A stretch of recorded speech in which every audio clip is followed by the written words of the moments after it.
हर हर महादेव, ओम नमः शिवाय। देवों के देव भगवान महादेव आपकी जय हो। दोस्तों, भगवान शिव जी के आशीर्वाद से सावन का महीना बहुत अच्छा गुजरे और भोले की भक्ति में गुजरे।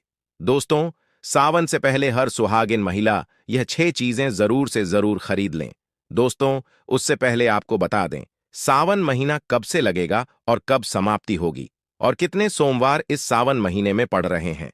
दोस्तों, आपको बता दें, इस बार सावन का महीना 22 जुलाई 2024 सोमवार के दिन पड़ने जा रहा है। सावन की समाप्ति होगी 19 अगस्त सोमवार के दिन और सावन के आखिरी सोमवार के दिन ही, यानी 19 अगस्त सोमवार के दिन ही रक्षाबंधन का त्योहार भी मनाया जाएगा। दोस्तों, अब जानते हैं सावन के इस पवित्र महीने में कितने सोमवार पड़ेंगे और आपको कितने व्रत रखने हैं। आइए जानते हैं। सावन मास का पहला दिन 22 जुलाई दिन सोमवार है। पहले ही दिन सावन में सोमवार पड़ने से 4 चांद लग गए हैं। सावन का दूसरा सोमवार व्रत 29 जुलाई दिन सोमवार है। तीसरा सोमवार व्रत 5 अगस्त।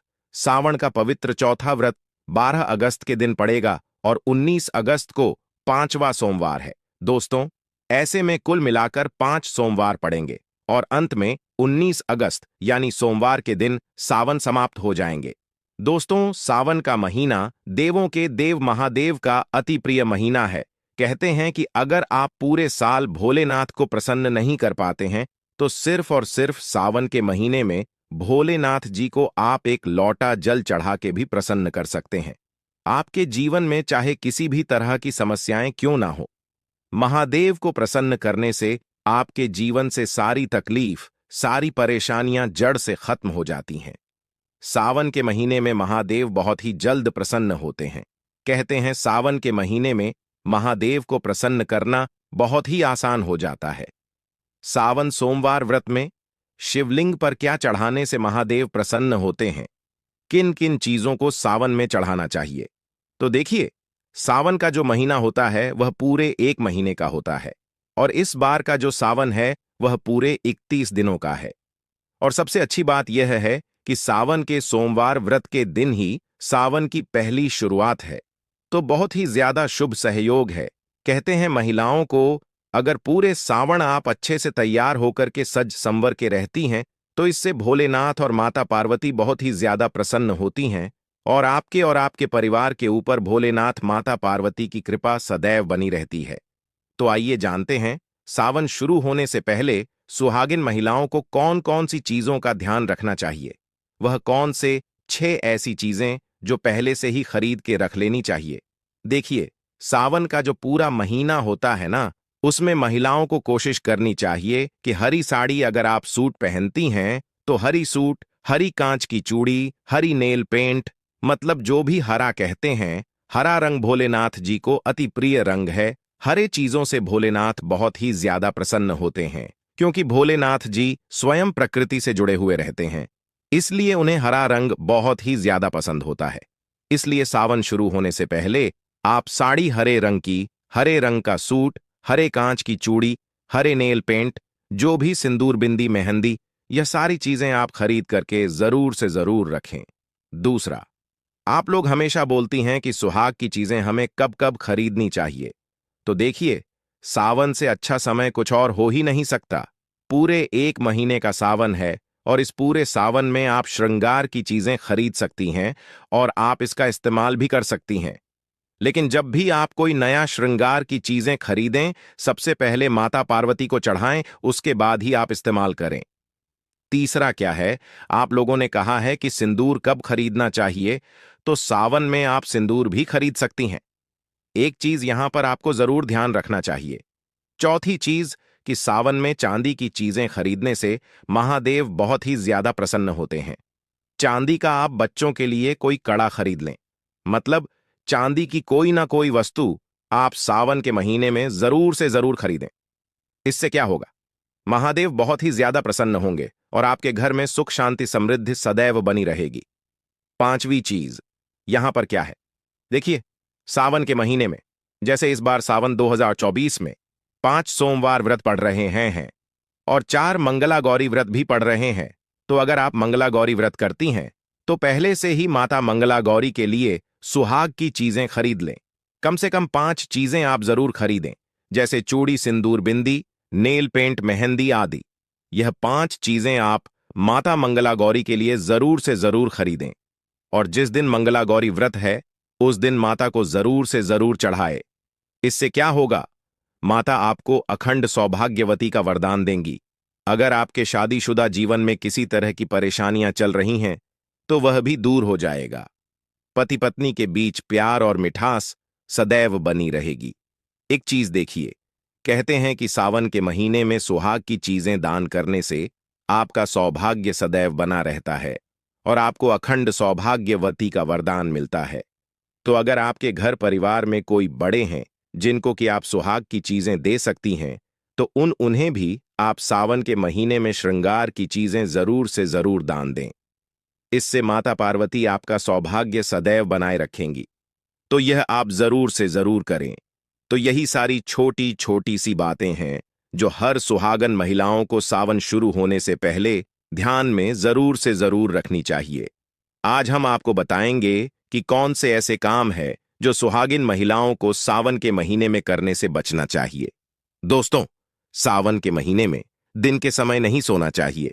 दोस्तों, सावन सोमवार के व्रत में सुहागिन महिलाओं को किसी भी प्रकार का तेल नहीं लगना चाहिए तथा जो भी सुहागिन महिलाएं व्रत रखती हैं या जो सुहागिन महिलाएं व्रत नहीं रखती हैं उनको भी मांसाहारी भोजन नहीं करना चाहिए तथा किसी व्यक्ति का अपमान तथा अनादर नहीं करना चाहिए। मित्रों, हम बात करते हैं कि मासिक धर्म के दौरान क्या महिलाएं सावन में पूजा कर सकती हैं या नहीं कर सकती हैं। दोस्तों, कई महिलाओं का यह प्रश्न आता है कि मैं मासिक धर्म के दौरान महादेव जी के मंदिर में जा सकती हूं या नहीं जा सकती। वैसे तो दोस्तों, पीरियड्स के दिनों में महिलाओं को मंदिर जाने की मनाही होती है। हिंदू मान्यता के अनुसार इस दौरान महिलाएं अशुद्ध होती हैं। वैसे यदि हम ज्योतिष की माने तो आमतौर पर पीरियड समाप्त होने के बाद 5वें दिन आप मंदिर में प्रवेश कर सकती हैं। शास्त्रों के अनुसार पीरियड समाप्त होने के बाद का 5वां दिन शुद्धिकरण के लिए सबसे अच्छा माना जाता है। इसलिए ही इसी दिन पूजा करने और मंदिर जाने की सलाह दी जाती है। अब बात करते हैं कि मासिक धर्म के दौरान सुहागिन महिलाएं बाल को धो सकती हैं या नहीं धो सकती। बहुत सारी महिलाओं के यही प्रश्न रहते हैं कि हम मासिक धर्म के दौरान बाल को धो सकती हैं कि नहीं धो सकती हैं। तो दोस्तों, ज्योतिष शास्त्र के मुताबिक अगर आपके पीरियड्स 3 दिन चलते हैं तो आपको चौथे दिन बाल धो लेने चाहिए, यानी मासिक धर्म खत्म होने के अगले दिन ही बाल धोना सही होता है। जो महिलाएं मासिक धर्म के दौरान बाल धोती हैं तो ऐसा करना गलत माना जाता है। दोस्तों, वीडियो में आगे बढ़ने से पहले आपसे निवेदन है कि कमेंट बॉक्स में ओम नमः शिवाय और माता पार्वती का नाम लिखना ना भूल तथा वीडियो को लाइक जरूर करे। हम बात करने वाले हैं कि सावन महीने में सुहागिन महिलाओं को यह काम जरूर करना चाहिए जिससे उनके परिवार में सुख समृद्धि बनी रहती है तथा पति की लंबी आयु में वृद्धि होती है। दोस्तों, आज हम आपको बताएंगे कि इस सावन के महीने में विशेष तौर से सुहागिन महिलाएं कुछ ऐसे कार्य करें इससे उनके घर परिवार के अंदर खुशियां देखने को मिले और उनकी गृहस्थी बहुत अच्छे से चले। सुहागिन महिलाओं को सावन के महीने विशेष के अंदर कुछ ऐसे कार्य जरूर करने चाहिए जिससे उनके जीवन में सफलता प्राप्त हो और उनकी घर गृहस्थी बहुत ही अच्छे तरीके से चले। तो दोस्तों, बात करते हैं ऐसे कौन से कार्य हैं इस सुहागिन की महिलाओं को विशेष तौर से सावन के महीने के अंदर करने चाहिए। दोस्तों, सबसे पहला कार्य है कि सुहागिन महिलाएं जब भी आप सोमवार का व्रत रखती हैं और सावन के सोमवार भोलेनाथ को जल अर्पित करती हैं, सुहागिन महिलाएं बाल जरूर धोएं। दोस्तों, सुहागिन महिलाएं बिना बाल धोए सोमवार का व्रत नहीं रखें तो उन्हें उनका फल या जो भी विश है उसे भगवान भोलेनाथ पूरा कर देते हैं। और दोस्तों, कहा जाता है कि पूरे सावन के महीने के अंदर महादेव सुबह के समय इस धरती पर माता गौरी के साथ भ्रमण करने के निकलते हैं। तो सावन के महीने में दोस्तों, सुहागिन महिलाओं को विशेष तौर से यह ध्यान रखना चाहिए कि सुबह जल्दी उठकर ब्रह्म मुहूर्त में उठकर स्नान कर लें और घर की साफ सफाई का विशेष तौर से ध्यान रखें। अगर आप अपने घर की साफ सफाई का ध्यान नहीं रखेंगे तो हो सकता है कि महादेव आपके घर के अंदर प्रवेश नहीं करें या महादेव की जो आपने भक्ति की है उसका खुश होकर परिणाम आपको नहीं मिले। इसीलिए आपको सावन के पवित्र महीने के अंदर अपने घर की साफ सफाई का विशेष तौर से ध्यान रखना चाहिए। इसी के साथ दोस्तों, सुहागिन महिलाएं जो 16 सोमवार का व्रत रखती हैं, आपको यह जरूर ध्यान रखना चाहिए कि आपको इस सावन के महीने के पहले ही सोमवार या फिर किसी भी अंतिम सोमवार से ही आप इन्हें व्रत का पारण लें और व्रत करने का सौभाग्य लें, तो निश्चित तौर से आपके इस जीवन के अंदर सुख आने लगता है और आपके वैवाहिक जीवन बहुत ही अच्छा चलता है। कुछ कुंवारी कन्याएं भी 16 सोमवार का व्रत इसीलिए रखती हैं ताकि उनको एक योग्य और गुणी व्यक्ति, उनके जीवन साथी की प्राप्ति हो। तो सुहागिन महिलाओं को भी, कुंवारी लड़कियों को भी आपको यह व्रत 16 सोमवार से करना चाहिए, जो कि सावन की शुरुआत से ही करना चाहिए, ताकि भगवान भोलेनाथ की भक्ति का आपको जीवन के अंदर मौका देखने को मिले। दोस्तों, इसी तरह अगली बात करें तो सुहागिन महिलाओं को सुहाग की वस्तु विशेष सावन के महीने के अंदर जरूर पहननी चाहिए। 16 श्रृंगार कीजिए और साथ साथ सुहागिन महिलाओं से निवेदन है, आज की फैशन के द्वार के अंदर कोई महिलाएं मांग धारण नहीं करती हैं। अपने आप को इस सावन के 16 सोमवार के दिनों में मांग जरूर भरनी चाहिए। और हिंदू धर्म वाले शादी शुदा महिलाएं शिव मंदिर जाते समय साड़ी जरूर पहनकर जाएं। सुहागिन महिलाएं मंगला गौरी का व्रत रखती हैं, 16 सोमवार का व्रत रखती है, एकादशी का व्रत रखेंगी। सावन के महीने के अंदर पड़ने वाली उनसे निवेदन है कि पूरी तरह से सुहागिन वस्तुओं का धारण करके उसके बाद आप व्रत करेंगे तो मंगला गौरी की आपके जीवन भोलेनाथ तथा माता पार्वती कृपा देखने को मिलेगी और आप जैसा चाहेंगे वैसा आपका कार्य बन जाएगा। वह सुहागिन महिलाओं को इसका विशेष प्रभाव देखने को मिलता है और सुहागिन महिलाओं से यह निवेदन और है कि इस सावन के महीने के अंदर अपने से बड़ों या अपने छोटे, चाहे कोई भी हो, किसी का भी आपको अपमान नहीं करना चाहिए। अगर सावन के महीने के दौरान आप किसी का भी अपमान करते हैं तो आपको अपने जीवन के अंदर कभी भी खुशियां देखने को नहीं मिलती हैं। सावन के महीने में आप अपने पति का सम्मान करें और जितना हो सके लड़ाई झगड़े से आपको बचना चाहिए। सुहागिन महिलाएं अगर इन चीजों का ध्यान रखें, सावन का व्रत रखेंगी, तो उसके जीवन के अंदर दोस्तों खुशियां देखने को मिलेगी और उसे कभी भी किसी प्रकार के दुख का सामना नहीं करना पड़ेगा। दोस्तों, आइए जानते हैं सावन सोमवार का व्रत कैसे करें। दोस्तों, प्रत्येक सोमवार को मंदिर जाकर शिव पुराण की धूप दीप नैवेद्य फल और फूलों आदि से पूजा करके सारा दिन उपवास करें। शिवलिंग पर बेलपत्र चढ़ाकर उनका दूध से अभिषेक करें। शाम को मीठे भोजन करें। अगले दिन भगवान शिव के पूजन के पश्चात यथाशक्ति दान आदि देकर ही व्रत का पारण करें। अपने किए गए संकल्प के अनुसार व्रत करके उनका विधिवत उद्यापन किया जाना चाहिए। जो लोग सच्चे भाव एवं नियम से भोलेनाथ की पूजा स्तुति करते हैं, वह मनवांछित फल प्राप्त करते हैं। इन व्रतों में सफेद वस्त्र धारण करके सफेद चंदन का तिलक लगाकर ही पूजन करना चाहिए। दोस्तों, सावन का महीना बड़ा ही पवित्र महीना माना गया है, इसीलिए यह 5 चीजें भगवान शंकर के पास कभी ना रखें। तो चलिए जानते हैं उन 5 चीजों के बारे में। नंबर 1, जहां रखा हो शिवलिंग या महादेव की कोई भी प्रतिमा, तो वहां पर भूलकर भी चप्पल जूते लेकर नहीं जाना चाहिए। जरा सोचिए, जब आपके कमरे में कोई चप्पल लेकर प्रवेश करता है तो आपको कितना क्रोध आता है। इसी कारण शिव जी भी आपसे नाराज हो जाते हैं और आपको मिलने वाला फल नष्ट हो जाता है। ऐसे में मंदिर में नंगे पांव ही प्रवेश करना चाहिए, क्योंकि चमड़े की चप्पल हमेशा अशुद्ध रहती है। इससे देव शक्ति नाराज होती है। नंबर 2, अक्सर महिलाओं को मासिक धर्म आ जाता है और वह बिना किसी को बताए पूजा पाठ कर लेती है, जो कि शास्त्रों में वर्जित माना गया है। इस समय महिलाओं को जानकर भी अनजान नहीं बनना चाहिए। अगर आपको मासिक पीड़ा है तो घर के बने मंदिर में या बाहर बने मंदिर में कभी प्रवेश नहीं करना चाहिए। इससे देव शक्तियां नाराज होकर आपसे क्रोधित हो सकती हैं। ऐसे समय में शिवलिंग को छूना घोर पाप के बराबर माना गया है। जरा सोचिए, ऐसी अवस्था में जब महिला को बुरा लगता है तो ईश्वर को कितना बुरा लगेगा। इसीलिए महिलाओं को ऐसी अवस्था में मंदिर यात्रा, घर में पूजा पाठ, भगवान की प्रतिमा को छूना या तुलसी में पानी भी नहीं डालना चाहिए। तुलसी का पौधा भी सूख जाता है। जब देव शक्तियां नाराज होती हैं तो लाजमी है कि घर में कंगाली और गरीबी, लड़ाई झगड़े होने लगते हैं। ऐसा कभी मत करना। नंबर 3, शास्त्रों में बताया गया है कि जहां शिवलिंग होता है वहां पर सभी शक्तियां सक्रिय रहती हैं। अगर घर में होता है शिवलिंग तो वह व्यक्ति महादेव की कृपा सदैव पा लेता है। वास्तुशास्त्र के अनुसार शिवलिंग से हर वक्त ऊर्जा का संचार होता रहता है, इसीलिए शिवलिंग पर जलधारा हमेशा होनी चाहिए, जो ऊर्जा को शांत रखता है।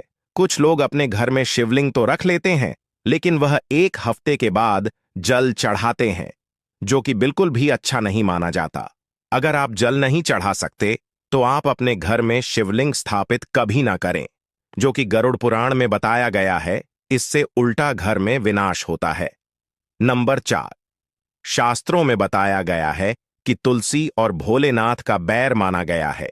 इसी कारण तुलसी में शिवलिंग और गणेश की प्रतिमा को नहीं रखा जाता। कई लोग जाने अनजाने में शिवलिंग को तुलसी में रख देते हैं और घर में परेशानियां आना शुरू हो जाती हैं। इससे महाशक्तियां क्रोधित हो जाती हैं। शिवलिंग पर तुलसी भी नहीं चढ़ना चाह तुलसी में, और शिवलिंग में कुछ दूरी होनी चाहिए। नंबर 5, घर का मंदिर या बाहर का मंदिर। किसी भी मंदिर में ऐसे व्यक्ति को प्रवेश नहीं करना चाहिए जिसने स्त्री प्रसंग अर्थात संभोग किया हो या उसने मांस खाया हो। अगर आप शारीरिक रूप से गंदे हैं तो मंदिर के आसपास भी नहीं जाना चाहिए। घर के बने मंदिर में कोई कपड़ा आदि डाल देना चाहिए। जरा आप ही सोचिए, क्या आप मांस खाकर या स्त्री के साथ शारीरिक संबंध बनाकर भगवान के पास जाएंगे? और क्या वह आपसे प्रसन्न होंगे? बिल्कुल भी नहीं। वह आपसे क्रोधित हो सकते हैं और आपसे नाराज हो जाएंगे। शास्त्रों में इसे घोर पाप माना गया है। इससे व्यक्ति नरक में जाता है। ऐसा दुष्ट स्वभाव मनुष्य की बर्बादी का कारण माना गया है। ऐसा न करें। ईश्वर के सामने हमेशा नहा धोकर मन पवित्र लेकर ही जाना चाहिए। इससे सभी शक्तियां आपसे प्रसन्न रहती हैं। दोस्तों, सावन के महीने में भगवान शिव को ऐसे बेलपत्र कभी मत चढ़ना, बहुत ही अशुभ माना जाता है। दोस्तों, पौराणिक मान्यताओं के अनुसार बेलपत्र चढ़ाने से शिव जी का मस्तक शीतल रहता है। बेलपत्र से भगवान भोलेनाथ की पूजा करने से दरिद्रता दूर होती है और व्यक्ति सौभाग्यशाली बनता है। इससे माता पार्वती जी भी प्रसन्न होते हैं, क्योंकि वे शिव की पत्नी शिव शक्ति हैं और इस बात को शायद ही कोई जानता हो। दोस्तों, पहले आप यह जानें कि बेलपत्र का उपयोग और इसके लाभ कैसे मिलते हैं। नंबर 1, तीनों लोकों में जितने तीर्थ स्थल प्रसिद्ध हैं, वे सभी तीर्थ स्थल बेलपत्र के मूल भाग में स्थित माने जाते हैं। इस बात को शायद ही कोई जानता हो। नंबर 2, यदि बेल का वृक्ष घर के बीचों बीच या पूर्व दिशा में लगा हो तो घर में धन धान्य की कोई भी कमी नहीं रहती और परिजन खुशहाल रहते हैं। नंबर 3, जो व्यक्ति बेल के वृक्ष के मूल भाग की गंध, पुष्प आदि से पूजा अर्चना करता है, उसे मृत्यु के पश्चात शिवलोक की प्राप्ति होती है। तो दोस्तों, इस वीडियो में बस इतना ही। अब मिलेंगे किसी नई और खास जानकारी के साथ। धन्यवाद वीडियो के अंत बने रहने के लिए।